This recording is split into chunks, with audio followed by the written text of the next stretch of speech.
Good afternoon, councillors, staff, and members of the community joining us here in the chambers and online. Can I please ask everyone to take their seats and make sure your phones are on silent?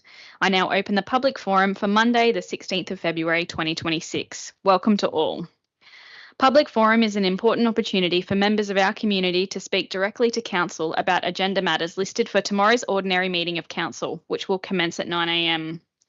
I'd like to remind everyone that today's forum is being live streamed. Your attendance here today is taken as consent for your image and voice to be recorded and broadcast publicly. A recording of this forum will remain available on Council's website for at least 12 months. In attendance in the chambers today, we have Councillor Noel Selby. Thank you. Councillor Dean Saul. Good afternoon, everybody. Councillor Adam Matchett. Good afternoon. Councillor Ben Pakes. Hello all. Councillor Julie Coburn. Good afternoon. Deputy Mayor Annette Lawrence. Thanks, Madam Mayor. Good afternoon, everyone. And online we have Councillor Arthur Bain. Hi, everyone. How are you? Thank you, Councillor Bain, and thank you, councillors. From council staff, we're joined by Mr. Andrew Medall, our Chief Executive, Mr. Daniel Thorogood, Director Corporate and Commercial, Mr. Wesley Trotter, Director of Utilities. Very warm welcome to Mr. Philip Hood, who's just joined us today as our Director of Operations and Planning, Ms. Vicky Thomas, Group Manager, Governance and Information Services, and Mrs. Talia Webster, Governance Advisor. We have no apologies for today's public forum. And now I'll move to the acknowledgement of country. Before we begin, Kempsey Shire Council acknowledges the land of the Dunghutti Nation. We pay respects to elders past and present, and to emerging leaders who continue to guide us into the future. We also acknowledge the stolen generations and the ongoing need to create inclusive and culturally safe spaces for all. This land always was and always will be Dunghutti land. As we begin, I'd like to remind everyone that the public forum is a respectful space. Speakers are encouraged to share their views openly, and we ask that everyone listens with courtesy and consideration. Council values hearing from our community, and while opinions may differ, respect for one another allows us to have meaningful discussions that strengthen our Shire. I'll now call for any conflicts of interest from councillors in relation to tomorrow's business paper. Councillor Pakes.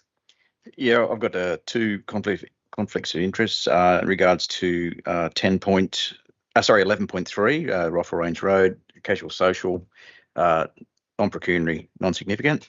I've known those people for many years. And the Kempsey Sporting Club, 11.4, I donated some machine hire to those guys to rectify one of their projects previously. So, yeah, unbeknownst that they were doing this, but yeah, and I know a lot of their members too. They're all local people. Yeah. Thank you, Councillor Pakes. By nature of being in a small community, I think that those conflicts are happily dealt with you staying in the room. Are there any other conflicts, councillors? I hear none. I'll now invite our Chief Executive, Mr. Andrew Medall, to outline guidelines for today's public forum. Thank you, Madam Mayor. Public forums are to be chaired by the Mayor or their nominee. Each speaker will be allowed 5 minutes to address the Council. This time is to be strictly enforced by the chairperson. Speakers at public forums must not digress from the item on the agenda of the Council meeting they have applied to address the Council on. If a speaker digresses to irrelevant matters, the chairperson is to direct the speaker not to do so. If a speaker fails to observe a direction from the chairperson, the speaker will not be further heard. A councillor, including the chairperson, may, through the chairperson, ask questions of a speaker following their address at a public forum. Questions put to a speaker must be direct, succinct, and without argument. Speakers are under no obligation to answer a question put under the previous clause. Answers by the speaker to each question are limited to 1 minute. Speakers at public forums cannot ask questions of the council, councillors, or council staff. When addressing the council, speakers at public forums must comply with this code and all other relevant council codes, policies, and procedures. Speakers must refrain from engaging in disorderly conduct, publicly alleging breaches of the council's code of conduct, or making other potentially defamatory statements.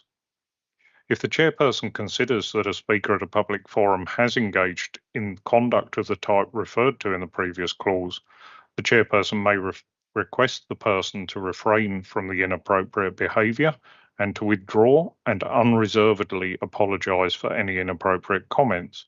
Where the speaker fails to comply with the chairperson's request, the chairperson may immediately require the person to stop speaking.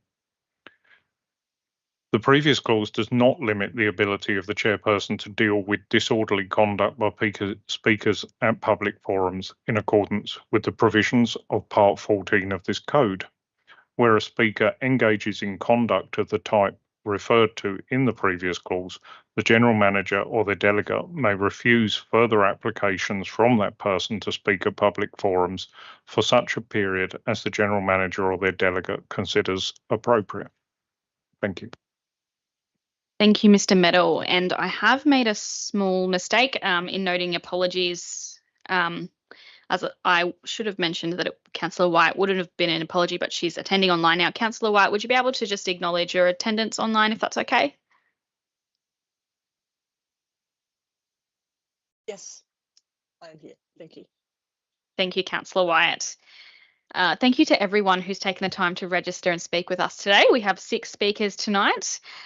And I'll now invite our first speaker to address the forum, who's Mr. Chris Seam, speaking for item 11.4 DA, a few numbers, events, Kempsey Sporting Club, Cast Club.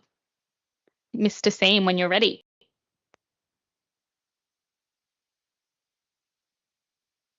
Yeah, thanks for letting me speak today.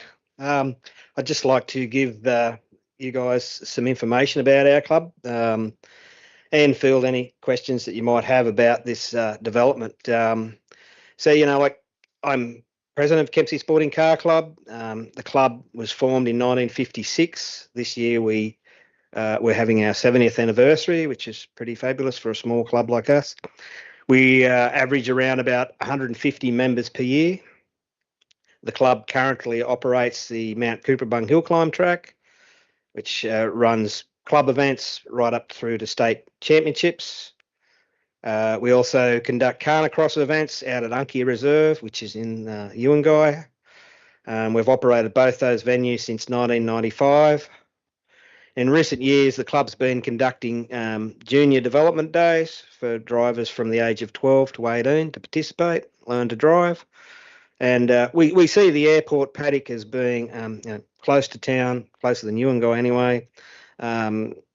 Large enough area we can rotate fields, and it makes it very sustainable. And it's just really a top venue for us to have. So that's all I really have as far as I just want to let you know who we are and what we do, and take any questions that you may have about us and what we do. Thank you, Mr. Seam. Councillors, do we have questions? I'll start with Councillor Pakes. When you're ready, Councillor Pakes. Yeah, Voda, thanks for being a volunteer in the valley and doing something that's going to make a difference to people. I think that's a great thing. My question is Ukai in the Kempsey Shire? It is not. So this would be bringing an activity back to Kempsey Shire, It would which be, yeah. currently wouldn't be here before. That's correct. How many young kids do you put into cars? Like that's youth's got to be a big focus for your club to keep your club sustained. So we were running junior days prior to COVID. We ran a couple, and then COVID shut it down for a few years, and we got it going again. What we've done in the last couple of years, we put out a prospectus. We call the date, and we say we'll do it over this weekend, and we take expressions of interest. It's usually sold out. We can only do 40 kids at a time because obviously everyone's got to get a go, and it's sold out the first weekend. So if we had a venue, decent size, regular and a little bit more cost effective, we could do this a lot more regularly, that's for sure. I think my only other question is probably remediation. Like that's you guys are. How do you do that? What's your normal process? Usually at Unkia, dry, wet, whatever. They drag around the sheet of iron, and you leave it for a few months. With the area at the airport, it's large enough. You just rotate it like you would a normal farm, and just wait for time to settle it. Thank you, Mr. Seam. Councillor Wyatt and then Councillor Bain. Councillor Wyatt. Yes, please. Yeah, thank you for coming G'day. along today. Yeah, hi. For myself, I'm ignorant and ignorant to a Canicross. Is that how you pronounce it? Canicross or Canicross event? Canicross. What is it? Can you just let me know? Can you just, yeah, what is it? I'm just Okay, reading it. It says sure. 6 events per year and 2 junior development days. What is that exactly, please? Okay, so a Carnicross is considered a non-speed event. It doesn't have a set course. You can imagine a paddock with flags, and you drive around the flags in a certain direction. You'll have a red flag one way and a white flag for the other way. So you got to think on your feet and drive on your feet. But the distance between the flags is not long enough to get any real speed up. And that's why it's called a non-speed event, unlike hill climb, which is a speed event. Does that make sense? May I have a follow-up? Yep. So what, is it just a regular, is it, what kind of car? Is it a special type of off-road car and they're just got to like, sort of like No. we're seeing on the, like a slalom thing with skis? I mean, are they sort of driving Yeah. around Yeah, flags sorry, yeah. in a special kind of car? So they're regular street cars. For our juniors, the car club actually gets donated cars, and some of them are current model cars that have been wet or written off. Because they're current model cars with current exhausts, all those sorts of things. There is some unlimited classes, but Motorsport Australia has very strict rules on noise. So it's the 95 dBA at 30 metres, which is measured. We do have a sound meter, but we don't want to risk our events either. Thank you. No further questions. Thank you, Councillor Wyatt. Councillor Bain. Thanks, Mr. Seam. I've got my first question is, how would you describe your relationship with the management committee of the Ankia Reserve? Really well. Continue to run events there. It's been great. We've operated there since 1995. Yeah, one of our members has been a member of that committee over the years, and it's been a great relationship. Excellent, thank you. Positive relationships are always good, and I would make an assumption that this is going to happen anyway, but you know what they say about when you assume. So at what level you would have current risk assessments for each of your events? Would that be correct? Yeah, so our events are permitted through Motorsport Australia, which covers off on the insurance angle. When you have a permit, there's safety risk assessments, officials briefing. The officials do have to be qualified. You can't just bowl up and be an official. They all have their safety checks, working with children, all that sort of stuff done. Yeah, it's pretty rigorous actually, and it's hard to get people involved in motorsport because it is pretty rigorous to be involved, with all the courses and stuff involved. All right, thanks very much for that, and congratulations. It sounds like a really good project for young people learning to drive. Thank you. Thanks, Arthur. Thank you, Councillor Coburn, then Councillor Saul. Hi, thank you for coming in today. Thanks, me. Okay. I just wanted to ask a question around the possible pollution aspects, noise, and dust. Sure. How do you sort of cover off on those things? So as I said, with the noise, they are street vehicles predominantly. And some of the more modified vehicles, are specials, but they do have to comply with Motorsport Australia's requirements, and each permit is stipulated 95 dBA at 30 metres. So that paddock is a large paddock. The nearest neighbour is Rose Smythe, who's 600 odd metres away, and she's a lovely lady. I've already spoken to her about. I've known her for many years. With the dust, we do have a water tanker, and but as I say, that paddock is large enough that you could set a course over here because it's not a set track. And then you just move your flags over there, and you're out, till it gets dusty, or you wet the place down. Thank you, Councillor Saul. Thank you, Mr. Seam. Just a minor question, please. Is it an all-day event, or what hours will it be running for? Yeah, generally they do run all day. The Carnacross events now, with the sort of economic downturn, a Carnacross is considered grassroots motorsport. So your competitors are mum, dad, and the kids. So you have all the children, mum and dad turn up, and we arrive, about 8 o'clock, get scrutineered, your cars are checked.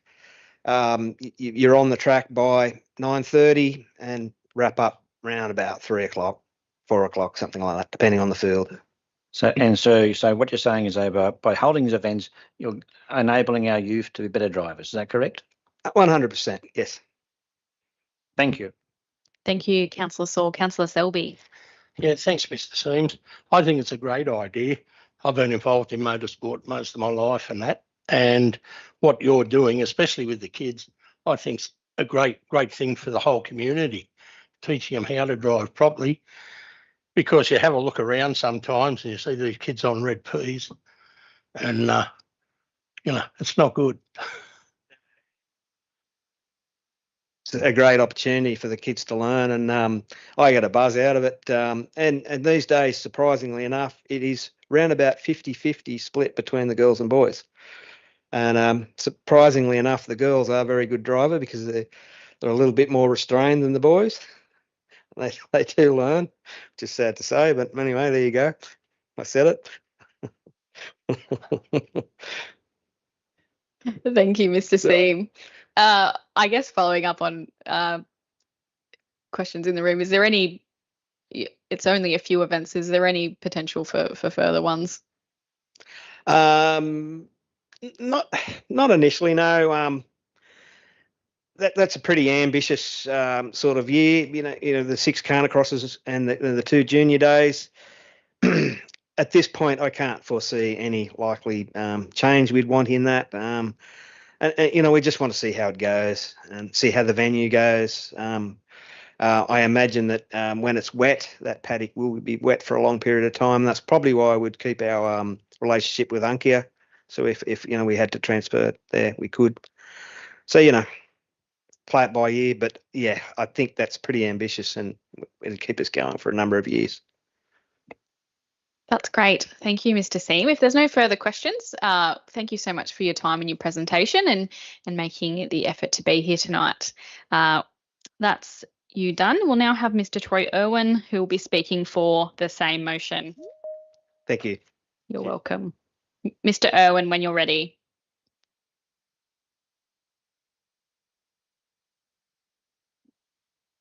G'day. The airport, Kempsey Airport, it's got a very checkered history. It's great to have a multi-venue, and I use the example of Pony Club and riding for the disabled, quarter horse cutting, dressage and dog trials, all using the same venue, and it's just fantastic for our community, and I encourage it wherever we can. Now with the airport, as I said, it's got a checkered history, and it's a great burden. It's a liability on ratepayers. But we don't know the future of aviation, and I've always said that it's an asset. We don't know what's in the future. I really pushed to get some firefighting aircraft out there, and we had a great opportunity to lift the burden off ratepayers with the China Flying School. And the two things that went against that, the main one, as I understand from my research, was the noise and a bad access road. And then we went on to the disastrous skydiving thing that ripped up a lot of Australian taxpayers' money. So one of the things where I was asked to make sure we could have this in the positive was no cost to ratepayers, that there was due diligence done, there was no damage done to the airport, there's no risk, and no interference. That sort of things that were put to me. And then there's a thing that the regional airports grant that I've sort of looked into to help lift the burden of our airport, which I believe in the future will be an asset and not a burden, but at the moment is a huge burden to ratepayers. There's a regional airports grant. I don't believe that we get our fair share of it, and the job as councillors and council management, I think that's the sort of direction we should be going, is to make sure we get a bigger piece of the grant. It's state and federal significance, our airport.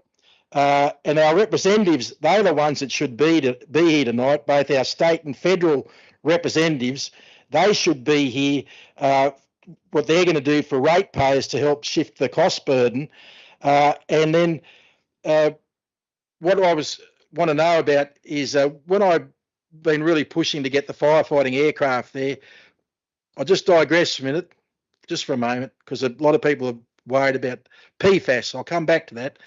But with the Great Koala Park being forced upon us, it's another opportunity that shouldn't be missed to lift the burden of the cost of the Kempsey Airport off the ratepayer and put it back where it belongs, and that's on state and federal governments. So there's a great opportunity not being taken advantage of that should be being pushed. It's great to have all these clubs, terrific, right the way through, obviously, to the Life Saving Club, wherever it is. All of us, we want them, we support them, we love young people being involved, lonely old people, whatever. It's absolutely fantastic. But the thing about it is the job of the council, the main job of the council is for the ratepayers. I suggest there should be a bit of focus on lifting the burden, one of the biggest burdens we have of the airport off the ratepayer, and going down. This might be touchy and feely on the sides, and we all want to do it, I agree, but the real thrust and your real job is to lift the burden of the airport off the ratepayers. And as you know, if we did that, we wouldn't have to have a rate rise. So thank you very much, and I'm sure you'll all get into getting rid of the burden of the airport. And instead of me being here flapping my chops, we should have the local members that happen to be Michael Kemp and Conahan. Thank you very much. Thank you, Mr. Irwin. I will now ask Mr. Mark Walker, who is speaking against the same item 11.4. Mr. Walker, whenever you're ready.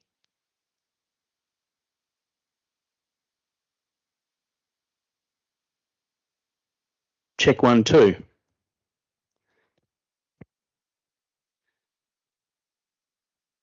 Madam Mayor, councillors, senior staff and my fellow ratepayers. Many of you probably don't know that I'm a car guy.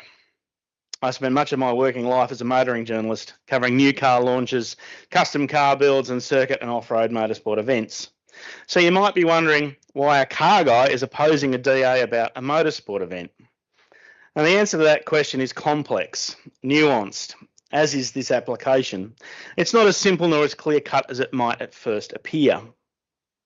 I'm sure many of you have heard or seen on social media the furor that erupts whenever irresponsible hooligans take their cars onto our playing fields, parks and other public spaces for a bit of circle work. If you've never seen a Motorcana or a Carnacross off-road event, it's much the same sort of thing. A bunch of hooligans in cars revving their engines and ripping up the grass and topsoil while going around and around in circles. So here's my dilemma. When random individuals perform circle work on our sporting fields and parks, public lands, there's an uproar, various comments on social media, cries for police to respond and for council to prevent this from occurring. Yet here we are apparently intending to licence a small group of locals to do what anywhere else would be considered antisocial activity. So the question needs to be asked, why should this group be given a special licence? And the only answer that makes any sense is if there's something in it for the rest of the community. Yet the organisers even state in their application they don't anticipate nor seek to encourage spectators. So while they are not providing a spectacle for other locals or outside visitors to attend, the speaker before me, Mr. Seam, talked about the junior class to get younger people involved in motorsport, but these will probably end up being the children of existing adult competitors and participants. There is no plan, as far as I can ascertain from their stated purpose, for this driver training for young people to be extended to, say, random young people from elsewhere in the community. There's no suggestion of a charitable purpose to such training, unlike the driver training that I perform for one of our local charities. If the community is to allow this, there has to be a quid pro quo. But first, let's talk about the activity itself. We all know motorsport's a dangerous activity. We should also accept that no matter how careful organisers and participants are, there is always potential for a catastrophe. And it concerns me deeply that the DA from the Sporting Car Club makes no mention whatsoever of risk management for possible catastrophes, although Mr. Seen did mention some things in his speech, nor for ongoing general management of the site other than removal of rubbish. It doesn't mention contamination of the site by fluids leaking from motor vehicles onto the bare ground. There is no mention of how they would contain them and ensure they are properly cleaned up and properly disposed of should such spillage occur. There is oddly no mention of fire risk from petrol leakage from a split hose or ruptured tank, which if ignited could cause an inferno in the middle of a field of dry, highly inflammable grass 100 metres from our airport, where we know there is no fire appliance permanently stationed. Now, I am aware of Motorsport Australia rules that fire marshals ought to be appointed to events such as these, and I assume they are. But how many? And where stationed for the quickest response? Responsible event managers usually also have a larger mobile fire appliance on site, just in case any fire event gets away from the limited response available from fire marshals with their handheld extinguishers. There's also no mention in the DA of insurances. And so I'm curious, would existing airport insurance be adequate if a catastrophic event occurred as a result of motorsport activity? And then we come to the quid pro quo I mentioned earlier. The usual rule of thumb is around 5% of the value of the land. According to the best information I could find, 2.2 hectares at 5% of $54,000 per hectare in that area should return to council approximately $6,000 per annum. Alternately, based on the applicant's figure of approximately 30 to 40 entrants per event, an additional charge of $20 per entrant would also equal approximately $6,000 per annum returned to council and ratepayers, which, when you think about it, is only $115 a week for exclusive access to 2.5 hectares of public land, which isn't much, really. So, as I hope councillors can see, there are many more nuances to this DA than at first it might appear, and quite a bit of thought and definitely some additional consent conditions should be required to ensure ratepayers receive value for money should this DA be approved and a lease entered into. Thank you. Thank you, Mr. Walker. Councillors, are there any questions?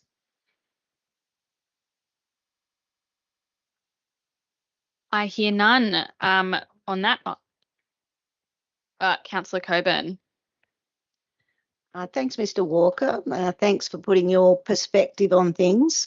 I guess there's an assumption with the Motorsports Australia that many of the things you've touched upon are probably covered by the association they have with them, with their overarching risk assessments, policies, procedures, etc. Well, I'm sure that will be part of due process in any development application to make that sure that that is covered. And how will we know, the public? If you don't know, how will we know?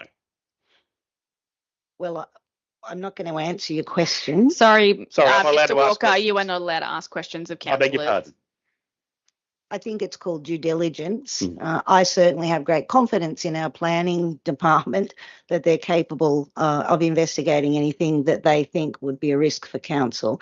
But I guess apart from your safety concerns, I'm feeling that like that is one of your major concerns, and the return to council.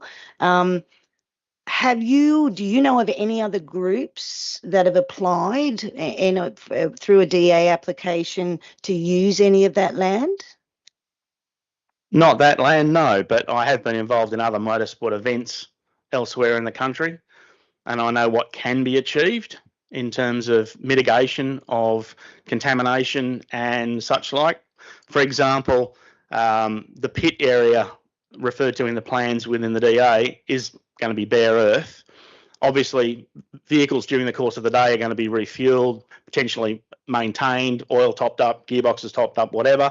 There's potential for spillage. Now, it's very simple to either bund them and plastic coat them, like put plastic sheeting down for the cars to sit on so that there can be no contamination of the earth. Rakes and shovels and dedicated procedures for clear up spills out on the course is definitely something that ought to be part of the consent conditions. Was that my 1 minute? You still had a few seconds left. but I think that we get the idea. Is there any follow-up questions? No. Well, I'll now move to item 11.5, which is Mr. Walker again speaking for the tree canopy. When you're ready, Mr. Walker. I don't even have to move.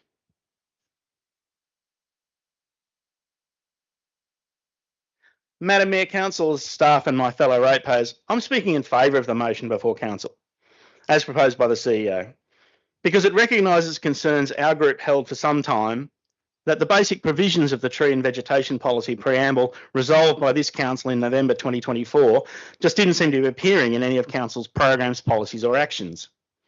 As it was explained to us in a meeting with CEO Mr. Medal and Director Thorogood, the principal issue was the original wording of the resolution that required council to consider the principles and actions contained in the preamble, not to explicitly act upon them.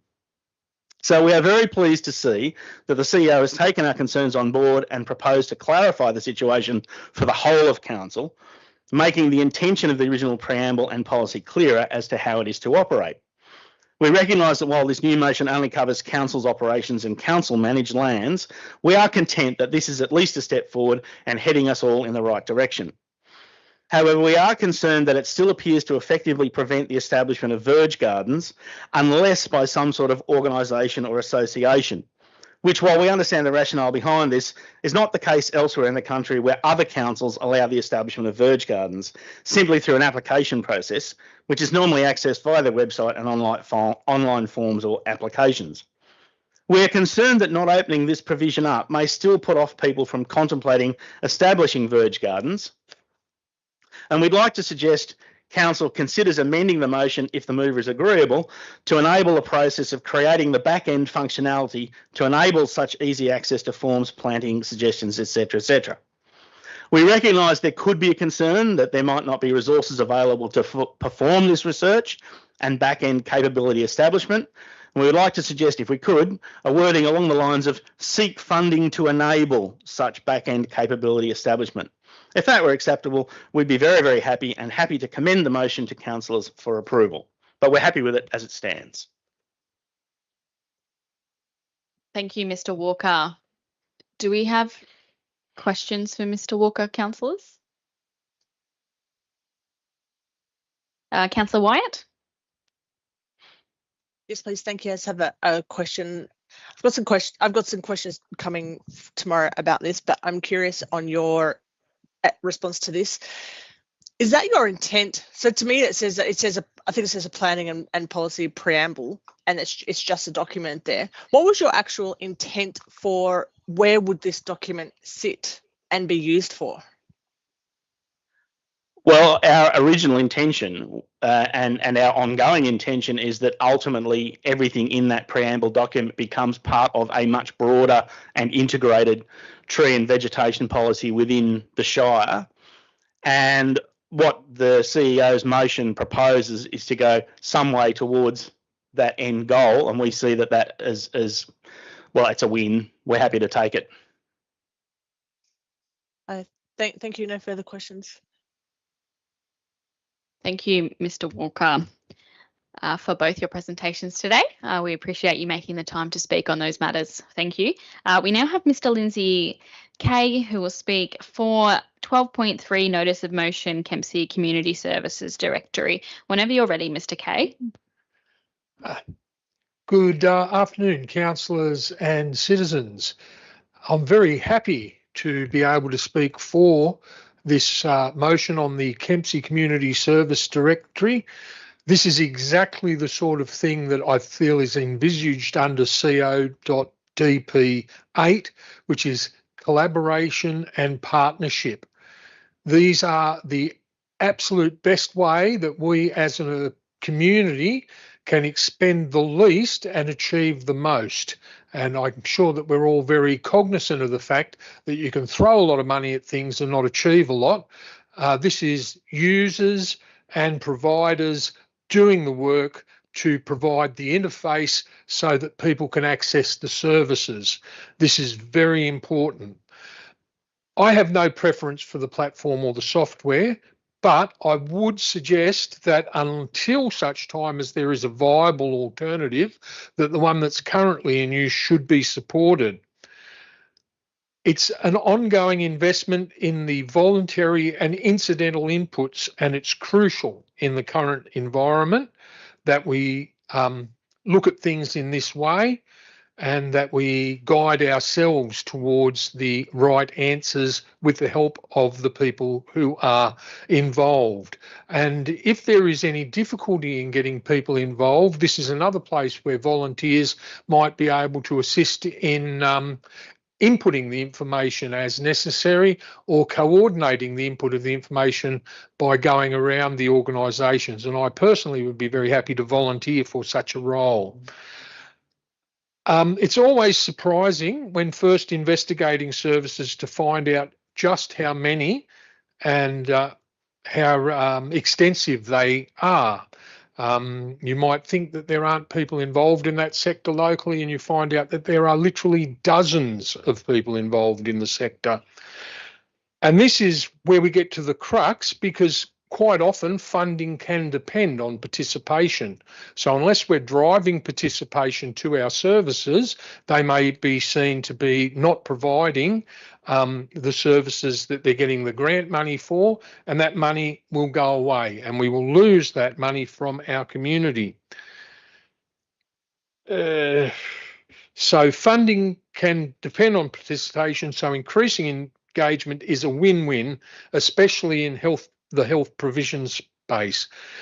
It's another expression of positivity within the community to have people involved and engaged in sculpting the services that the community is engaged in. And if I might, I would give it a comparison to the arts space. I don't know whether people are aware of this publication. As you may know, I'm the president of the Arts Council, and I'm also a member of the Clay Valley Theatre Company. And this document is a damning indictment on my failure. It commences at Coffs Harbour and it goes south to Urunga and Bellingen, and then there is a black hole that starts up again at Port Macquarie. And the reason that there is this black hole is we as an arts community aren't letting people know what we're doing. And I know that we're doing a lot in the arts space. There's so much going on, and yet when it comes to the directory that would tell you where to find it, there's no entry. And that's how this relates to the community services directory. I'd like to see something like that also put up in the arts space. So if there's some other software arrangement that is going to be funded, it'd be nice if it was funded for a more general sort of implementation.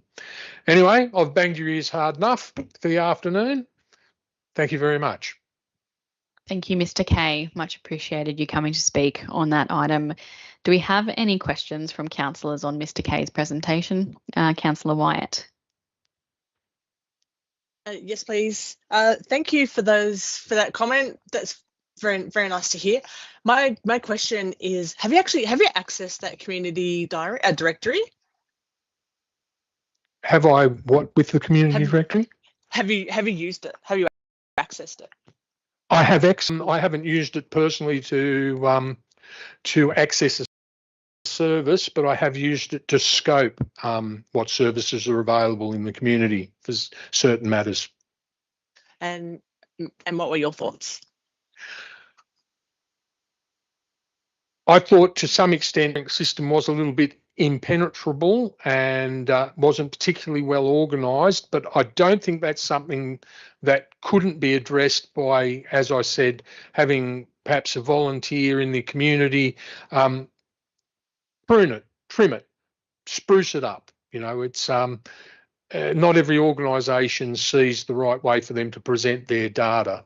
I don't know, I'm not sure that's answering your question. That's good.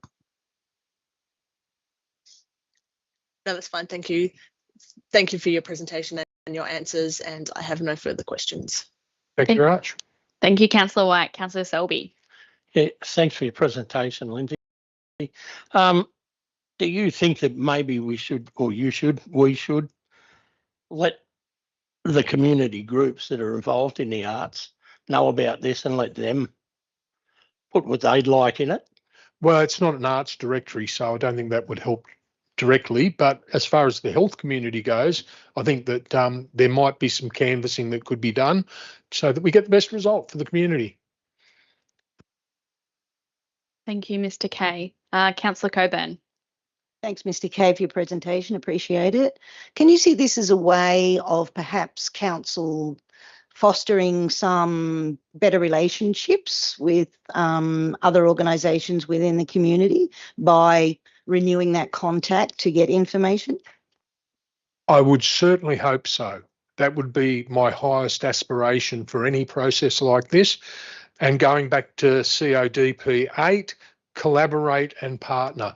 When we are all in the same boat together, bailing it out and using the oars as necessary, we achieve the best results, and the community, rather than feeling like they're a spectator or a passenger, are involved, are engaged, and can see that we are actually working to support them. Thank you, Mr. Kay. If there's no further questions, thank you for your presentation. We'll now move on to Ms. Anika Malcolm, who is speaking for item 12.4, notice of motion, development and implementation of child safe standards policy. She's joining us online. Anika, you have 5 minutes and you can start when you're ready. Thank you so much. I just would like to start my presentation that I am speaking today as a community member. I'm not here to represent any groups that I may be involved in or any organisations.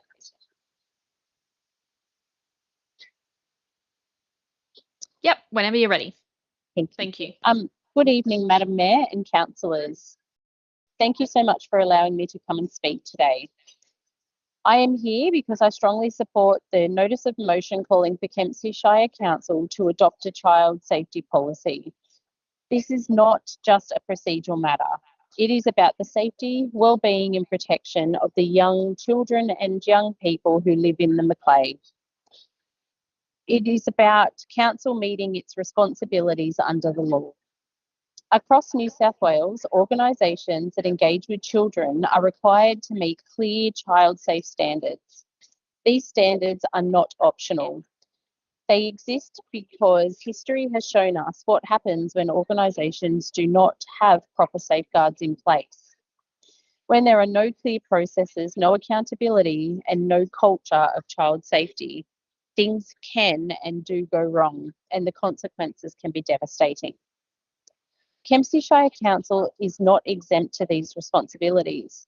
Councillors, council staff, volunteers and contractors all have regular contact with children and young people in our community through community events, local libraries, sporting facilities, youth programs, pools, parks and public spaces. Whether that contact is daily or only occasionally, the responsibility remains the same: to ensure that children are safe, protected and treated with respect. A child safety policy is the foundation for that responsibility. It sets expectations, guides behaviours, it builds trust and it ensures that if something goes wrong, and we hope that it never does, the council has the mechanisms to respond properly, transparently and in line with legislation. Without such policy, council is exposed, children are exposed and the community is left without confidence that council is meeting its obligations. I know there may be some concerns around the costs and time associated with implementing a policy such as this, but with respect, those concerns just simply do not reflect reality. The Office of Local Government and the Local Government New South Wales have already developed draft policies and templates and guidance materials for this purpose. Council does not need to start from scratch. The work has been done. All that is required is adopting the draft and tailoring it to suit the Kempsey and Macleay Valleys context. This is not a major financial burden. It is not a long, resource-heavy project. It is simply council stepping up and doing what every other child safe organisation is in the state is expected to do. And frankly, the cost of not adopting this policy is far greater, legally, reputationally, and morally. If something were to happen and council had no framework in place, the consequences would be far more serious than the small amount of time it takes to adopt this policy. This is also about community trust. The community expects council to lead by example. They expect council to be proactive, not reactive. Adopting this policy sends a clear message that Kempsey Shire Council values our children and young people, that it understands its responsibilities, and that it is committed to creating a safe environment for all. This is not political, it is not controversial, this is simply good governance. We all want a community where children feel safe, where families feel supported, and where council is trusted to uphold the highest standard of care and accountability. A child safe policy is a basic step forward to that goal. I urge councillors to support this notice of motion and put child safety first. Put community trust first and adopt a child safe policy that reflects the values and responsibilities of our council. Thank you. Thank you, Anika. That was great. Do we have any questions, councillors? Councillor Lawrence. Thanks, Madam Mayor, and thanks, Anika, for coming to speak today at the public forum on my notice of motion. You spoke really well. I really appreciate you putting in the time and the effort. I know you're a very busy lady, so thank you. I just had a quick question just around, like you mentioned a heap of stuff there, so I'm really like you covered a lot, but and, you know, you would see a lot of us councillors out in community attending events, attending schools and stuff, because obviously I put the notice of motion up because I was quite surprised when I got elected that I didn't have to, you know, give my working with children's check and stuff. So, and then I found out obviously there's no policy, hence why I put the policy up for notice of motion. So, and I know, I think you said that you was quite surprised, were you not, that that wasn't already in place? Absolutely. I was very surprised. Having quite a diverse background of working with children and youth for some time, a number of organisations, community groups, sporting groups that I'm involved in, it is absolutely the bare minimum that we present that document. Thank you. I am being lenient, but can councillors make sure you're asking a question, not making speeches before? It's just not part of our process here. Do you have a follow-up question, Councillor Lawrence? Yeah, one more question. So do you think it would be consistent and transparent, I guess, in terms of the child safe approach for elected members and, like, obviously council to have a framework and a policy in place? Like, do you think it'll strengthen the community trust from your point of view? Absolutely. I think it is a key step forward for building that trust in community, especially when we're having council-led events such as the. Sorry, got to get the unmute button. Thank you for your presentation. And I'm just actually reading the recommendations now, and note that working for children's check for councillors is voluntary. So my understanding is there's two types. There's one for if you're at that employment, and there's one for voluntary. So, and your support. So are you supporting that councillors go and get a voluntary working with children check? Look, I think that would be up to council to decide which of the two options. I have personally held both, and they are required for different roles and positions within council. Usually paid employment who are having that direct contact, you would need the working check for people working in the industry. They are both considered reasonable documents to have. Thank you. My understanding is I have had both as well. Do you know off the top of your head how much the voluntary one is, or is it free to get that check? The voluntary one's free, and then It's free, the sorry. paid one's about $107, which is in the report. Okay, thank you. That's right. Thank you. Okay, thank you. Is there any further questions? No. Right. Thank you, Anika, for making your presentation here tonight. Anika was our last speaker, so I now declare this public forum closed. Thank you to all of our speakers, those present in the chamber and those watching online, our council staff, and of course our councillors. I'll see you all tomorrow for our council meeting. Thank you.